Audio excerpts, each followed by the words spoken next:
Stage पे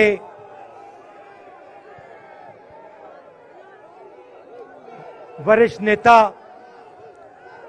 Congress party के वरिष्ठ नेता, विपक्षी दल के वरिष्ठ नेता, हमारे प्यारे कार्यकर्ता, भाइयों और बहनों, प्रेस के हमारे मित्रों, आप सबका यहां बहुत बहुत स्वागत।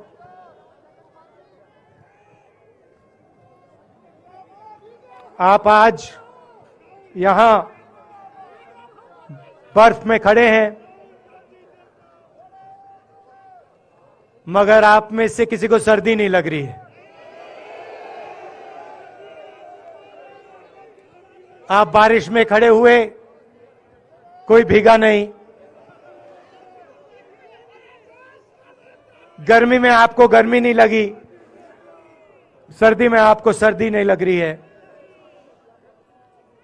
क्योंकि देश की शक्ति आपके साथ है।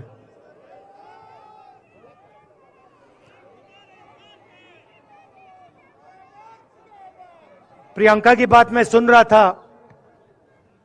प्रियंका ने कहा मेरे मैसेज के बारे में, प्रियंका ने कहा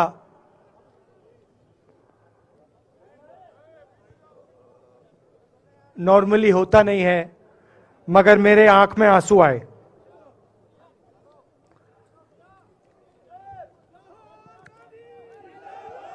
क्योंकि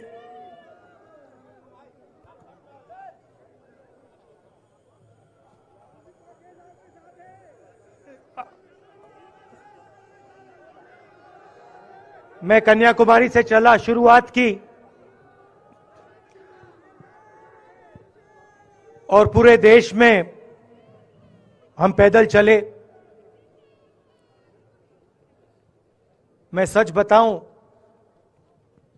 आपको अजीब लगेगा, मगर मैं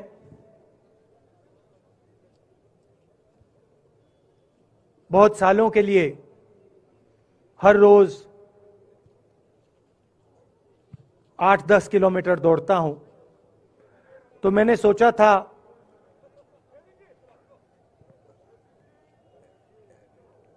देश कन्याकुमारी से कश्मीर चलने में इतनी मुश्किल नहीं होगी। मेरे दिल में था कि आसान होगा। फिजिकली मेरे लिए ये मुश्किल काम,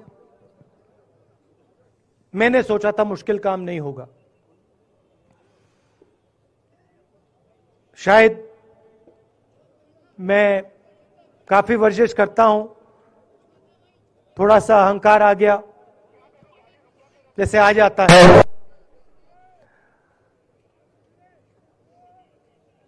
मगर फिर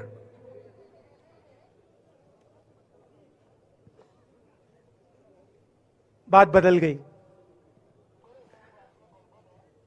जब मैं छोटा था,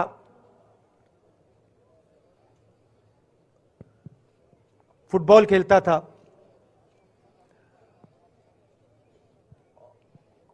और कॉलेज में जब मैं फुटबॉल खेल रहा था, एक बार मुझे बहुत जोरों से घुटने में इंजरी हुई थी।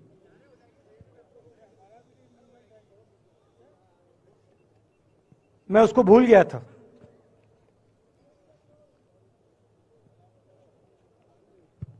घुटने में दर्द नहीं होता था, भूल गया था उसको, दर्द गायब हो गया था। मगर कन्याकुमारी से 5-7 दिन बाद घुटने में प्रॉब्लम आई, और जबरदस्त प्रॉब्लम आई।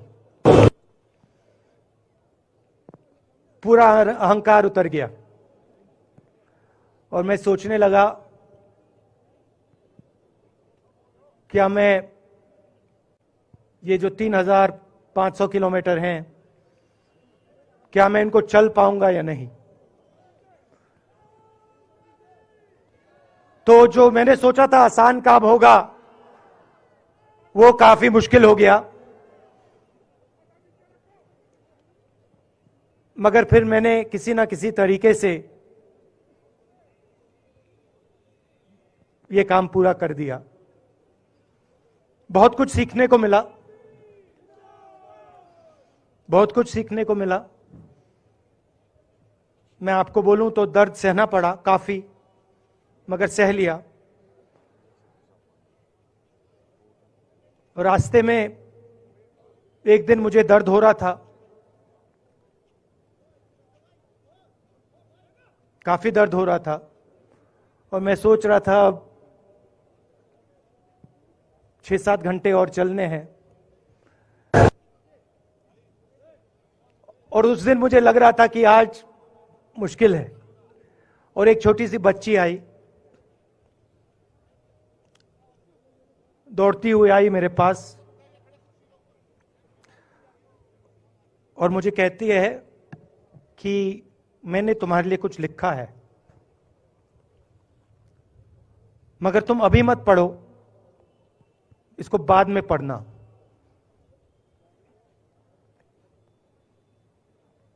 और फिर वो मुझे गले लग के भाग गई। फिर मैंने सोचा अब पढ़ता हूं क्या लिखा है।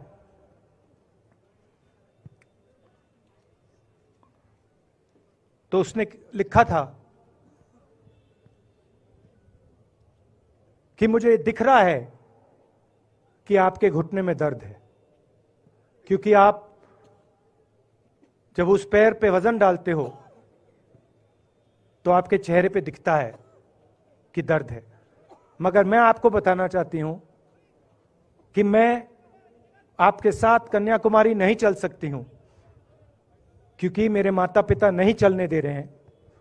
मगर मैं दिल में आपके साथ, आपके साइड में चल रही हूं, क्योंकि मैं जानती हूं कि आप अपने लिए नहीं चल रहे हो, आप मेरे लिए चल रहे हो, और आप मेरे भविष्य के लिए चल रहे हो। और उसी सेकंड में, पता नहीं अजीब सी बात है, उसी सेकंड मेरा दर्द उस दिन के लिए गायब हो गया। दूसरी बात, मैं चल रहा था और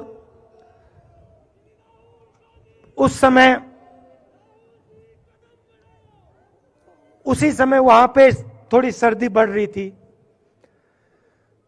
सुबह का समय था और 4 बच्चे आए।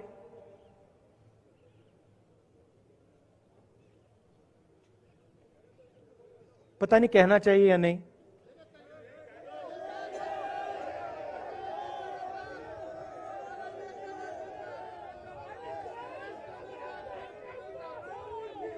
तो कह देता हूं, छोटे से बच्चे थे,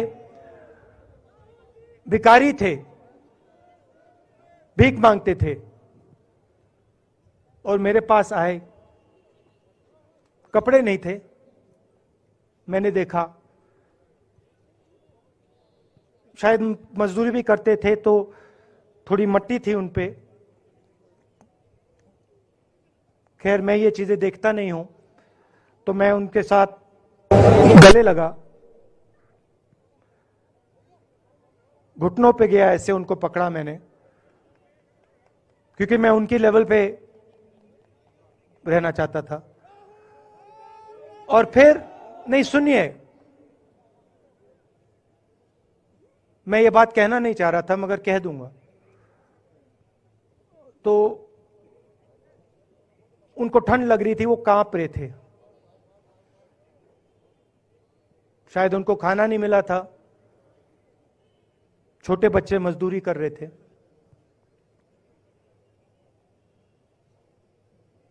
तो मैंने सोचा कि अब अगर ये स्वेटर नहीं पहनते हैं, अगर ये जैकेट नहीं पहन रहे हैं, तो मुझे भी नहीं पहनना चाहिए। मगर मैं झिझका क्यों आपको बताना चाहता हूं, मैं झिझका क्यों आपको बताना चाहता हूं। जब मैंने ये खत्म किया, मैं चल रहा था, तो हमारे साथ एक व्यक्ति थे उन्होंने मुझे मेरे कान में बोला, राहुल जी ये बच्चे गंदे हैं, इनके पास आपको ऐसे जाना नहीं चाहिए। तो मैंने उनसे कहा, वो आपसे और मुझसे दोनों से साफ हैं।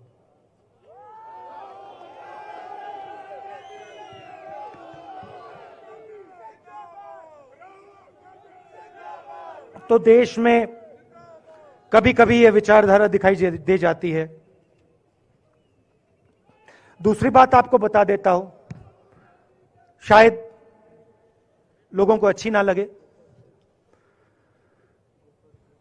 जब मैं चल रहा था, आपने देखा होगा कि बहुत सारी महिलाएं रो रही थी। आपने देखा?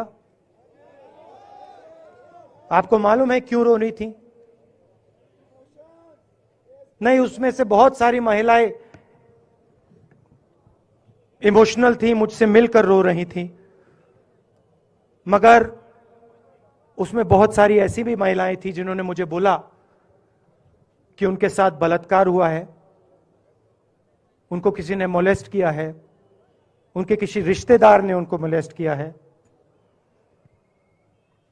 और जब मैं उनसे बोलता था, बहन मैं पुलिस को बताऊं, तो मुझे कहती थी, राहुल जी पुलिस को मत बताइए, हम चाहते हैं कि आपको यह बात मालूम हो, मगर पुलिस को मत बताइए, हमारा और भी नुकसान हो जाएगा। तो ये हमारी देश की सच्चाई है। ऐसी बहुत सारी और मैं कहानियां आपको बता सकता हूं।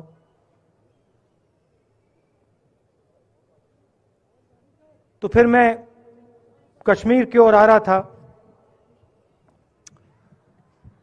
और मैं सोच रहा था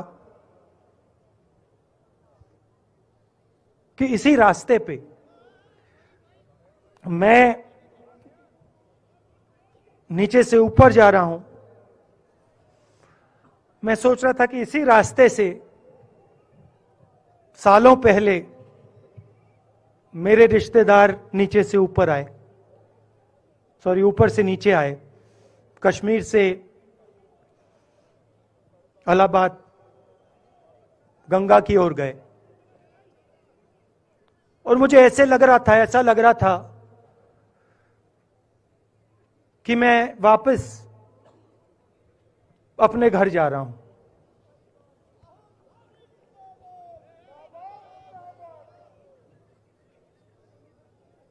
घर मेरे लिए,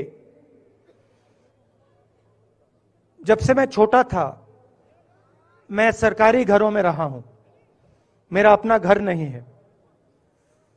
तो मेरे लिए घर, जिसको जो स्ट्रक्चर होता है, उसको मैंने कभी घर नहीं माना।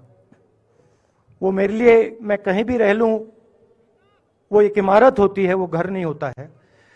घर मेरे लिए एक सोच है, एक जीने का तरीका है, एक सोचने का तरीका है।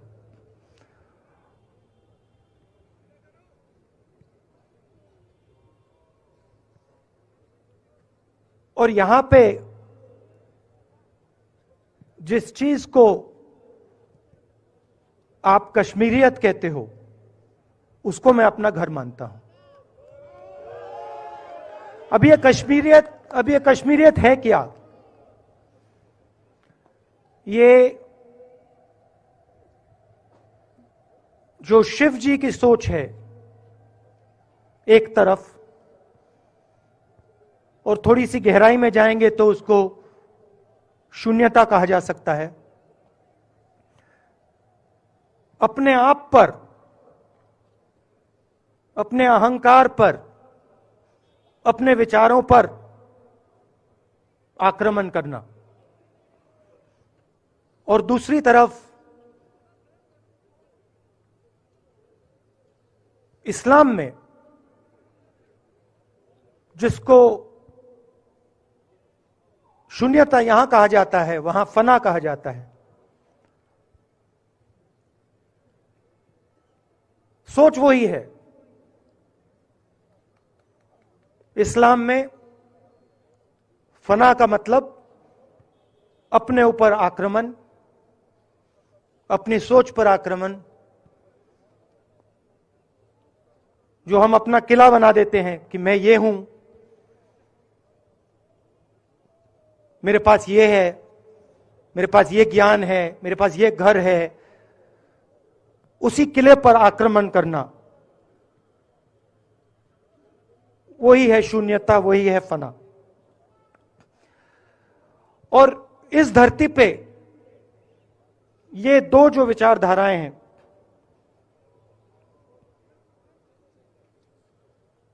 इनका एक बहुत गहरा रिश्ता है और ये सालों से रिश्ता है, जिसको हम कश्मीरियत कहते हैं। यही सोच बाकी स्टेट्स में भी है। गांधी जी वैष्णव जनतों की बात करते थे, जिसको हम यहां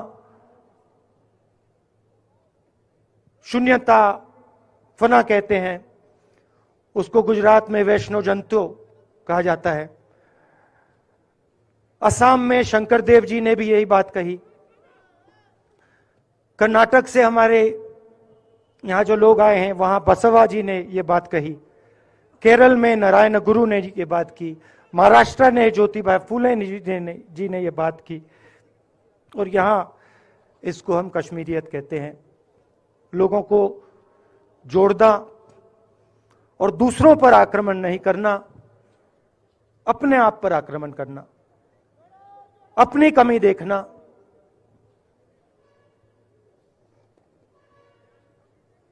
मैंने आपको कहा कि मेरा परिवार कश्मीर से गंगा की ओर गया था। इलाहाबाद संगम के बिल्कुल किनारे वहां पास में हमारा घर है।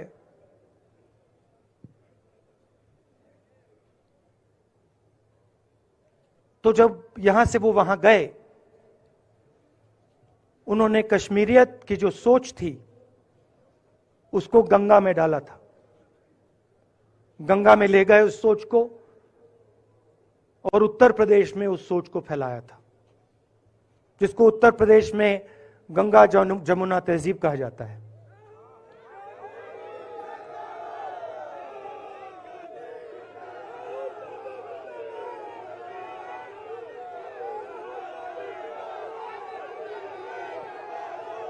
तो उन्होंने, मेरे परिवार ने छोटा सा काम, कोई बड़ा काम नहीं किया।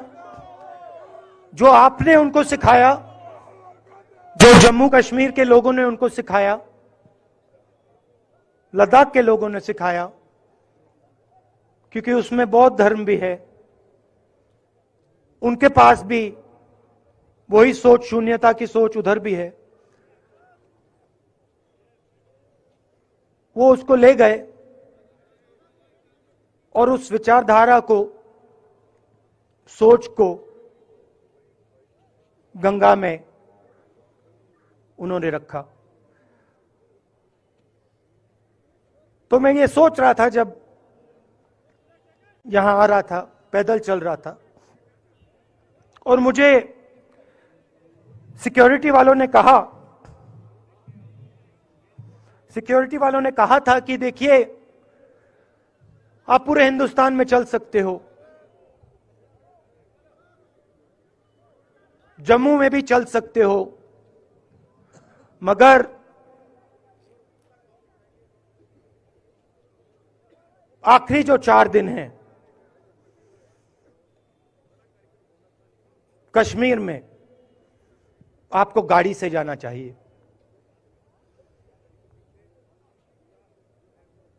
वेणुगोपाल जी ने मुझे कहा पहले, और जो ऑर्गेनाइज कर रहे थे उन्होंने कहा। 3-4 दिन पहले एडमिनिस्ट्रेशन ने कहा कि देखिए, शायद डराने के लिए, कि देखिए अगर आप पैदल चलेंगे तो आपके ऊपर ग्रेनेड फेंका जाएगा। तो मैंने सोचा नहीं, सुनिए, मैंने सोचा कि ऐसे करते हैं, मैं अपने घर वापस जा रहा हूं, 4 दिन पैदल चलूंगा, अपने घर के जो लोग हैं उनके बीच में चलूंगा, और मैंने सोचा कि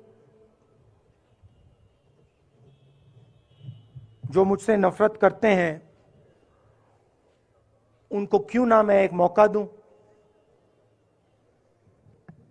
कि मेरी सफेद शर्ट का रंग बदल दें, लाल कर दें।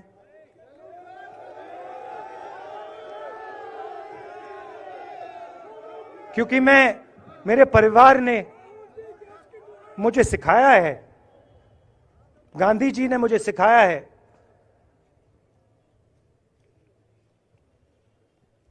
कि अगर जीना है तो डरे बिना जीना है, नहीं तो जीना नहीं है। तो मैंने मौका दिया, मैंने कहा मैं 4 दिन चलूंगा, बदल दो टी शर्ट का रंग, लाल कर दो, देखी जाएगी। मगर जो मैंने सोचा था वही हुआ। जम्मू कश्मीर के लोगों ने मुझे हैंड ग्रेनेड नहीं दिया, अपने दिल खोलकर प्यार दिया, गले लगे।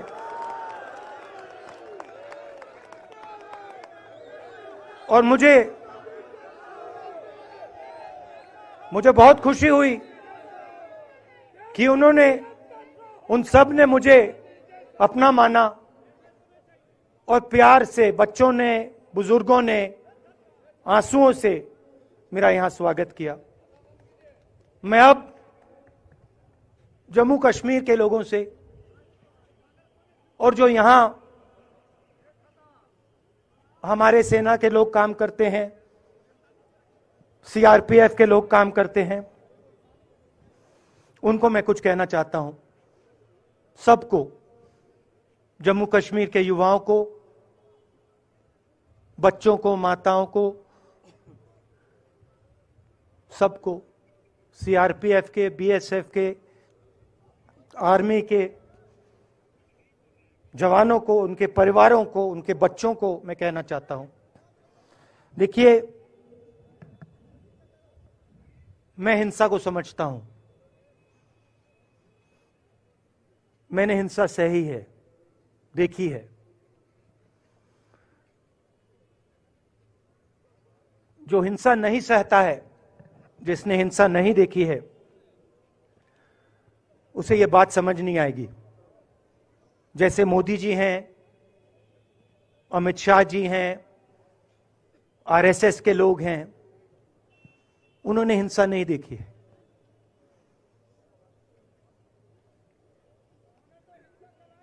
डरते हैं, नहीं डरते हैं, देखिए डरते हैं। यहां पे हम 4 दिन पैदल चले, मैं आपको गारंटी देके कह सकता हूं कि बीजेपी का कोई नेता ऐसे नहीं चल सकता है। और इसलिए नहीं क्योंकि जम्मू कश्मीर के लोग, इसलिए नहीं क्योंकि जम्मू कश्मीर के लोग उनको चलने नहीं देंगे, इसलिए क्योंकि वो डरते हैं। खैर, मैं अपने जम्मू कश्मीर के लोगों को, युवाओं को, बुजुर्गों को, और आर्मी के लोगों को, सीआरपीएफ, बीएसएफ लोगों को थोड़ा सा बताना चाहता हूं। देखिए, मैं जब 14 साल का था, स्कूल में था, सुबह ज्योग्राफी की क्लास में था, मैं पढ़ रहा था, सामने बैठा था, और मेरी एक टीचर आई, अंदर आई, और उसने कहा, राहुल तुम्हें प्रिंसिपल बुला रहा है। मैं बदमाश था, बहुत बदमाश था जब छोटा था, बहन से पूछ सकते हो क्या क्या करता था मैं, अभी भी करता हूं।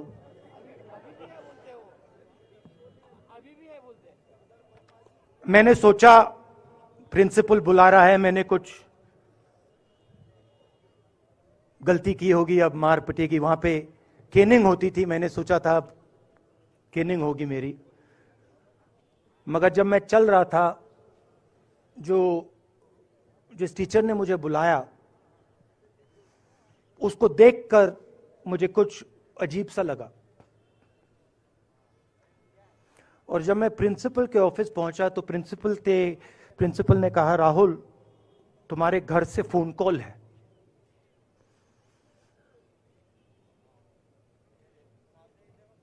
और जब मैंने उसके शब्द सुने मुझे पता लग गया कुछ गलत हो गया है। मेरे पैर कांपे और मैंने जैसे फोन अपने कान पे लगाया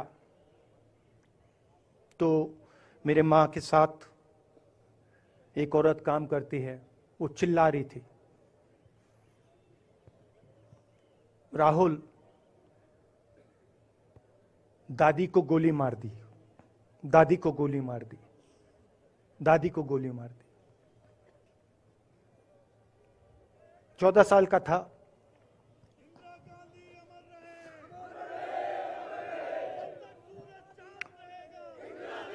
देखिए, ये जो मैं कह रहा हूं, ये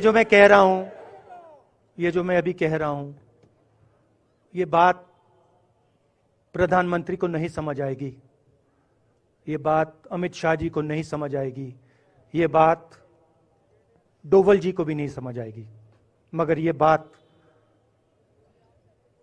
कश्मीर के लोगों को समझ आएगी, ये बात सीआरपीएफ के लोगों को समझ आएगी, ये बात आर्मी के लोगों को समझ आएगी, उनके परिवारों को समझ आएगी। तो उन्होंने मुझे कहा, नाम ओंगमू है उसका, उसने कहा दादी को गोली लग गई, दादी को गोली लग गई।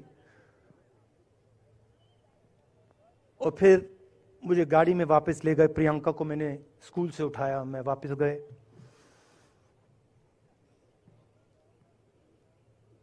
और फिर मैंने वो जगह देखी जहां मेरी दादी का खून था।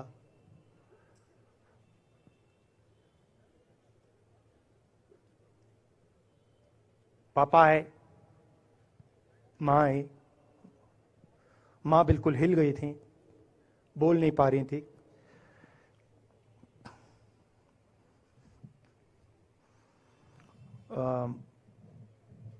हाँ,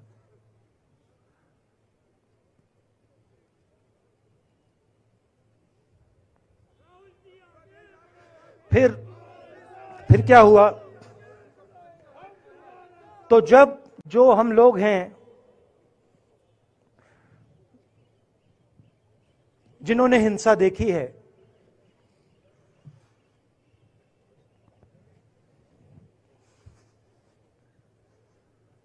ये जो है ना, इसको हम बिल्कुल दूसरी तरीके से देखते हैं। ये आप सबके लिए टेलीफोन है, ये हमारे लिए सिर्फ टेलीफोन नहीं है।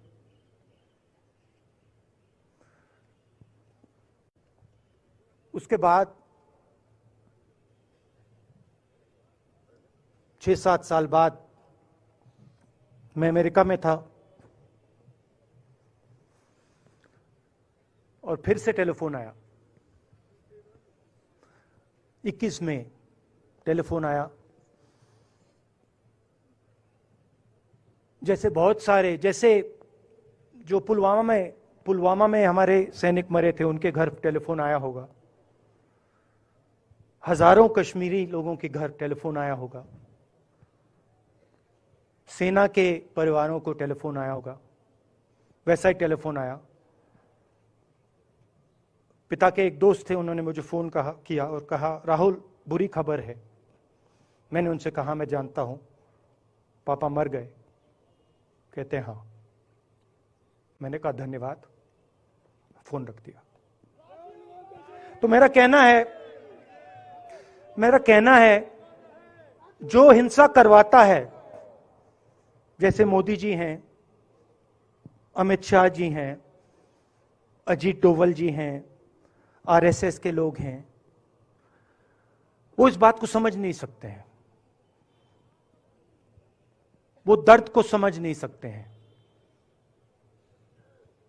हम समझ सकते हैं। पुलवामा के जो सैनिक थे, उनके बच्चों के दिल में क्या हुआ मैं जानता हूं। मेरे दिल में वही हुआ है जो यहां पे कश्मीर में लोग मरते हैं, उनके दिल में क्या होता है। जो फोन कॉल आता है क्या लगता है, वो मैं समझता हूं, मेरी बहन समझती है।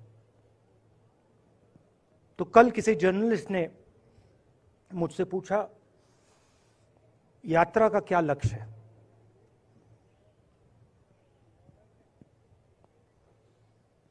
कहा कि यात्रा क्या अचीव करना चाहती है, जम्मू कश्मीर में क्या अचीव करना चाहती है। मेरे उस समय दिमाग में आया, मगर मैंने कहा नहीं बोलता हूं, कल भाषण में बोलूंगा। यात्रा का लक्ष्य है कि ये जो फोन कॉल हैं, चाहे ये आर्मी के हों, चाहे सीआरपीएफ के हों, चाहे ये कश्मीर के लोगों के हो, ये फोन कॉल बंद हो जाए।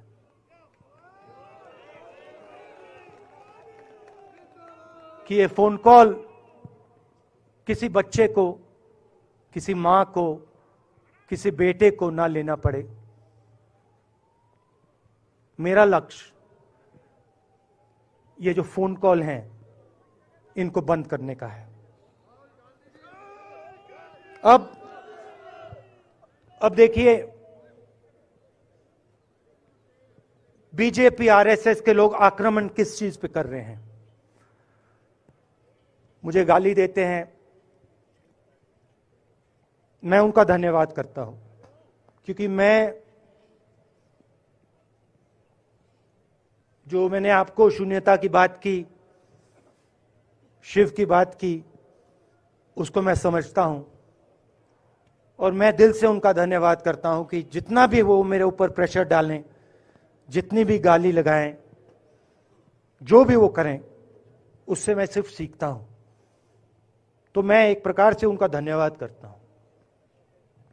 मगर जो मैंने आपको बात बोली पहले, चाहे वो कश्मीरियत है, चाहे वो वैष्णव जंतो है, चाहे वो शंकर देव जी हैं, बसवा हैं, नारायण गुरु हैं, तिरुवल्लुवर हैं, जो तमिलनाडु के बड़े पोएट हैं, फूले जी हैं, और जो कश्मीरियत हैं, ये इस विचारधारा पे आक्रमण कर रहे हैं। और ये जो विचारधाराएं हैं, ये इस देश की नींव है, इस देश की फाउंडेशन है। और आपने जो किया, जो यात्रियों ने किया, हम सब ने किया, इस विचारधारा की रक्षा के लिए किया है। मैंने ये काम अपने लिए नहीं किया, मैं ऐसा काम अपने लिए कभी कर ही नहीं सकता हूं। मैंने ये काम हमारे कांग्रेसी मित्रों को ये अच्छा ना लगे, मगर मैंने ये काम कांग्रेस पार्टी के लिए भी नहीं किया है। मैंने ये काम, और हम सब ने ये काम हिंदुस्तान की जनता के लिए किया है। और हमारी कोशिश है कि जो विचारधारा इस देश की नींव को तोड़ने की कोशिश कर रही है, जो विचारधारा इस देश की नींव को तोड़ने की कोशिश कर रही है, उसके खिलाफ हम खड़े हों, मिलकर खड़े हों, नफरत से नहीं, क्योंकि वो हमारा तरीका नहीं है, मोहब्बत से खड़े हों।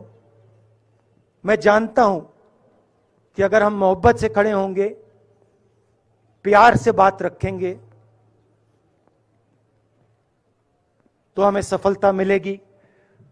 और उनकी जो विचारधारा है, उसको हम सिर्फ हराएंगे नहीं, मगर उस विचारधारा को हम उनके दिलों से निकाल देंगे। तो आपने, देश की जनता ने हमारा समर्थन किया। हमारी कोशिश है कि हमें, बीजेपी ने एक जीने का तरीका, राजनीतिक तरीका दिखाया है। हमारी कोशिश है कि हम एक और तरीका, जो हिंदुस्तान का तरीका है, मोहब्बत का तरीका है, वो हम देश को दिखाएं, हम देश को याद दिलाएं कि हिंदुस्तान मोहब्बत का देश है, इज्जत का देश है, भाईचारे का देश। तो हमने जो कहा था, छोटा सा कदम लिया है, बड़ा कदम नहीं है। नफरत के बाजार में मोहब्बत की दुकान खोलने की कोशिश की। धन्यवाद। जय हिंद।